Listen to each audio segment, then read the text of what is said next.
Hi friends, ఎలా ఉన్నారు అందరూ? నేను మీ తెలుగు ట్రావెలర్ మోహన్ని. మన కార్యక్రమంలో భాగంగా ఈరోజు వినుకొండలో వేయించేసి ఉన్న శ్రీ రామలింగేశ్వర స్వామి ఆలయం దగ్గర, కొండ మీద ఉంది గుడి. ఆలయం దగ్గర కొండ దిగున నిలబడి మాట్లాడుతూ ఉన్నాను. వినుకొండగా పేరు ఎలా వచ్చింది, ఆలయం యొక్క విశిష్టత ఏంటి, కొండ దగ్గరికి వెళ్ళినాక వాటి గురించి మాట్లాడుకుందాం. అంతకంటే ముందుగా నా ఛానల్ని సబ్స్క్రైబ్ చేయని వారు ఎవరైనా ఉంటే సబ్స్క్రైబ్ చేసుకోండి. అలానే నలుగురికి తెలిసే విధంగా నన్ను ఆదరిస్తారని కోరుకుంటూ మీ తెలుగు ట్రావెలర్ మోహన్. ప్రస్తుతం ఘాట్ రోడ్డు మీదుగా ప్రయాణం సాగుతూ ఉంది. ఒకప్పుడు మెట్ల మార్గం ఉండేది. 1 సంవత్సరం క్రితమే ఈ ఘాట్ రోడ్డు వేశారు.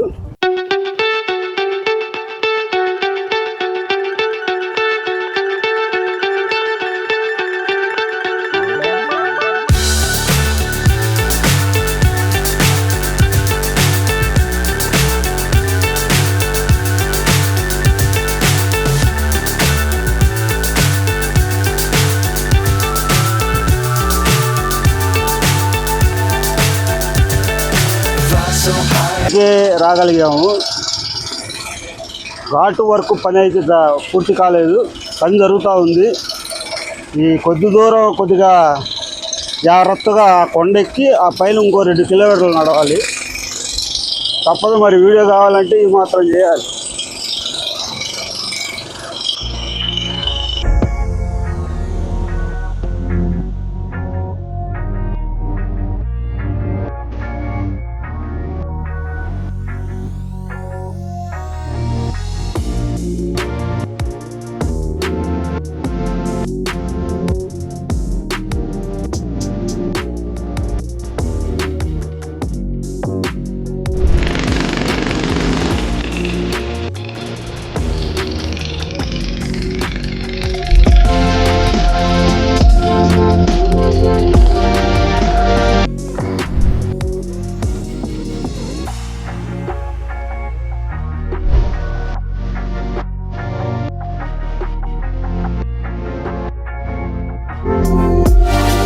ప్రస్తుతం మెట్ల మార్గ పరిస్థితి ఈ రకంగా ఉంది. ఘాట్ రోడ్ నిర్మాణం జరుగుతూ ఉంది కాబట్టి మెట్లన్నీ పడగొట్టి ఇలా రోడ్డు మార్గం నడుస్తూ ఉంది. బ్రహ్మనాయుడు గారి నాయకత్వంలో, ఇప్పుడున్న గవర్నమెంట్ ఆధ్వర్యంలో ఘాట్ రోడ్ నిర్మాణం జరుగుతూ ఉంది.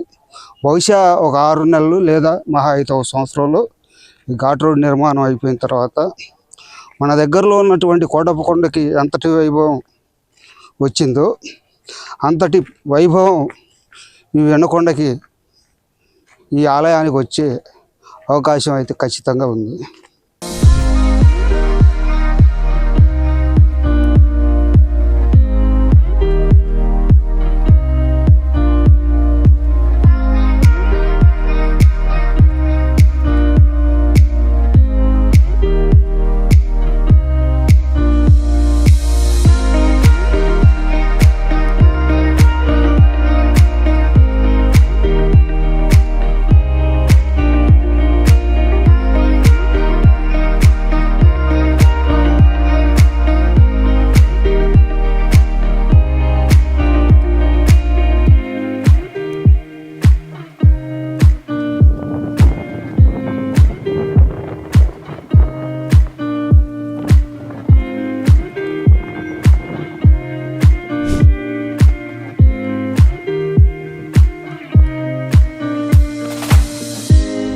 ఓం నమ శివాయ. ఎంతో ప్రయాసపడుతూ మెట్లు మార్గం ద్వారా ఎక్కుదామని చెప్పి మెట్లు మార్గం దగ్గర వచ్చేసరికి మెట్లన్నీ పడగొట్టి ఉన్నాయి. అందువల్ల రోడ్డు మార్గాన్ని వచ్చాం. ఘాట్ రోడ్డు మార్గానికి వచ్చేసరికి ఘాట్ రోడ్డు వర్క్ జరుగుతూ ఉంది. బండి కొద్ది దూరం వచ్చింది. ఇక ఆ తర్వాత నుంచి సుమారుగా 3 కిలోమీటర్లు నడుచుకుంటూ వచ్చి గుడి దగ్గరకు వచ్చేసరికి మా అదృష్టం బాగుండి గుడి తలుపులు మూసున్నాయి. సరే, స్వామివారిని గుడి తలుపులు మూసున్నప్పుడు కూడా స్వామివారు మనకి ఆ గేటు తెరిచే ఉంది కాబట్టి మీకు ఆ వ్యూను చూపిస్తూ ఉన్నాను స్వామివారిని. సరే, ఇక గుడి చరిత్ర గురించి మాట్లాడుకుందాం. ఈ గుడి చరిత్ర యుగాల నాటి చరిత్ర కలది. సత్యయుగం, త్రేతాయుగం, ద్వాపర యుగం, ప్రస్తుతం కలియుగం నడుస్తూ ఉంది. యుగాల చరిత్ర కలిగినటువంటి ఈ గుడి ఈ రకంగా సంవత్సరానికి ఒక పండగ, తొలి ఏకాదశి పండగ రోజు మాత్రం లేదా ప్రతి సోమవారం మాత్రమే భక్తులు తాకిడి ఉంది. సరే, ఈ గుడికను వినుకొండకి దగ్గర సంబంధం ఉంది. అది ఎలా అంటే త్రేతాయుగంలో శ్రీరాముడు వనవాసం చేస్తూ ఇక్కడ వచ్చినట్టుగా, ఆ తర్వాత రావణాసుడు సీతాపహరణం అంటే రావణాసుడు సీతను వెతికెళ్ళిన తర్వాత సీతాదేవి గురించి వెతుక్కుంటూ ఈడకు వచ్చేసరికి ఇక్కడ ఉన్నటువంటి జటాయువు ఎక్కడైతే సీతాదేవి యొక్క జాడ కనుక్కోవటం జరిగిందో, రాముడు విన్నాడో, ఏ కొండ మీద విన్నాడో అలా వినుకొండ అని ఈ ఊరిని పిలవటం జరుగుతూ ఉంది. అలానే శ్రీరాముడు అరణ్యవాసం చేస్తూ ఉన్నప్పుడు ఈ ప్రదేశంలోనే సీతారాములు ఉన్నారు. అలానే శ్రీరాముడికి స్వతహాగా శివభక్తుడు కాబట్టి ఒక విగ్రహ ప్రతిష్ఠ చేసి శివుడిని తెల్లవారుజామున వేకువజామున పూజ చేసేవాడు. అరణ్యవాసం సందర్భంగా సీతాదేవి రాముడు కలిసి ఈ ప్రాంతంలో ఉన్నారు అని మనకి తెలియజేయడానికి కొన్ని జాడలు కూడా మనకి అక్కడక్కడ కాళ్ళు అడుగులు కనిపిస్తూ ఉంటాయి. అలానే సీతాదేవి రాముడు మనకి దగ్గర ప్రాంతంలోనే గుడికి పక్కనే ఒక కొలను ఉంటుంది. దాన్ని సీతాకొలను అని చెప్పి అంటారు. ఈ కొండ ప్రాంతంలో ఆ సీతాకొలనే కాకుండా దాదాపుగా 7-8 కొలలు ఉన్నాయి. విశిష్టత వినుకొండకి ఆ పేరు ఎలా వచ్చిందని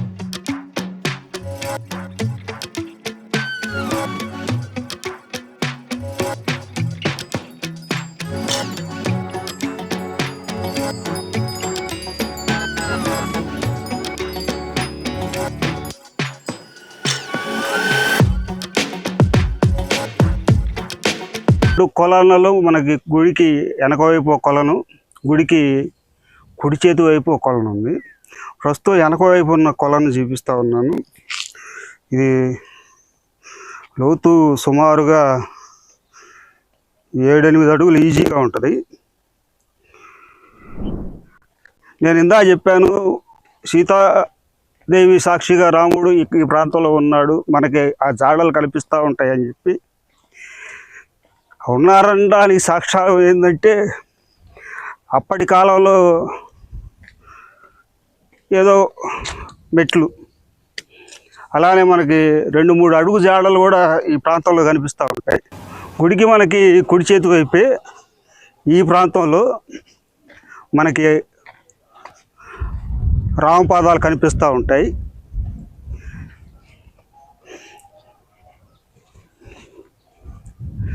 అలానే ఇంకో కొలను ఉందని చెప్పాను నేను.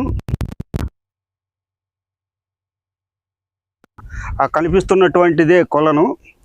చక్కగా తామర పూలతో పైన ఒక రాయి ఉంది, అక్కడ నీళ్లు తోడుకున్నట్టుగా సాక్ష్యంగా.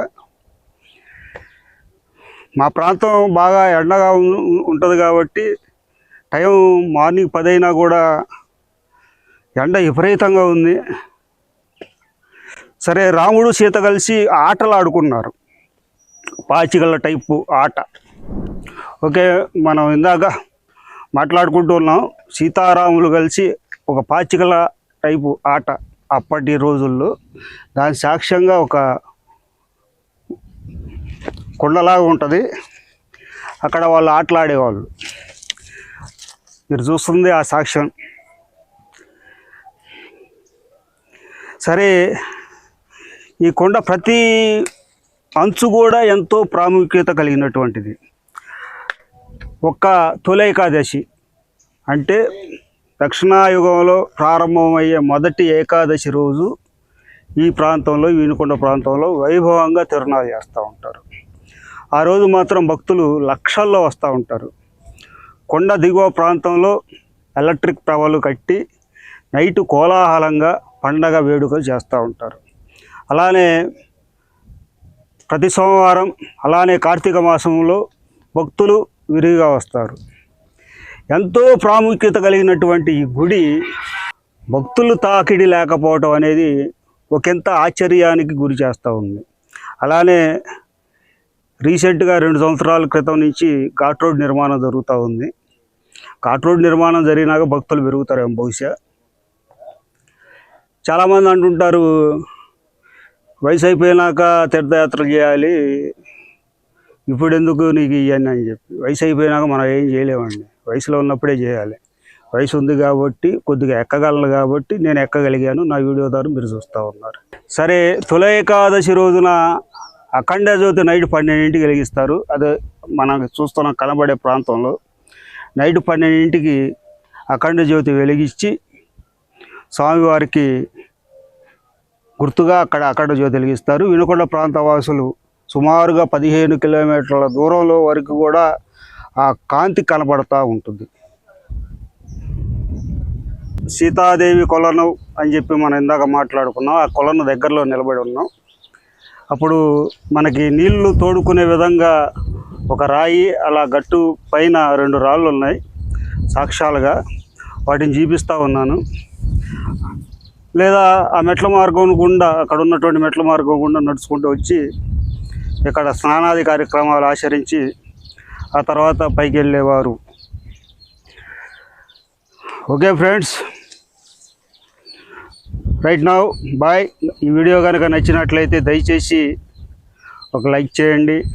అలానే నలుగురు తెలియజేసే విధంగా షేర్ చేస్తారని అనుకుంటూ, కొన్ని వీడియోలు కష్టపడి తీసిన వీడియోలు ఉన్నాయి. వాటిలో గుత్తికొండ ఒకటి, సంజీవని కొండ ఒకటి, ఆ తర్వాత వినుకొండ. కష్టపడి ఎందుకు చేశానంటే ఏదో మీకు చూపిద్దామనే ఉద్దేశంతో. దాదాపుగా 3 కిలోమీటర్లు నడుచుకుంటూ పైకి వచ్చి 2 కిలోమీటర్లు కొండ ప్రాంతం మొత్తం అటు ఇటు తిరిగి మీకు వివరంగా చూపిస్తూ ఉన్నాను. అందువల్ల దయచేసి మీరు మీ యొక్క అభిప్రాయాలను కామెంట్ రూపంలో తెలియజేయండి. అలానే వీడియోను షేర్ చేస్తారని ఆశిస్తూ రైట్ నౌ బాయ్, మీ తెలుగు ట్రావెలర్ మోహన్.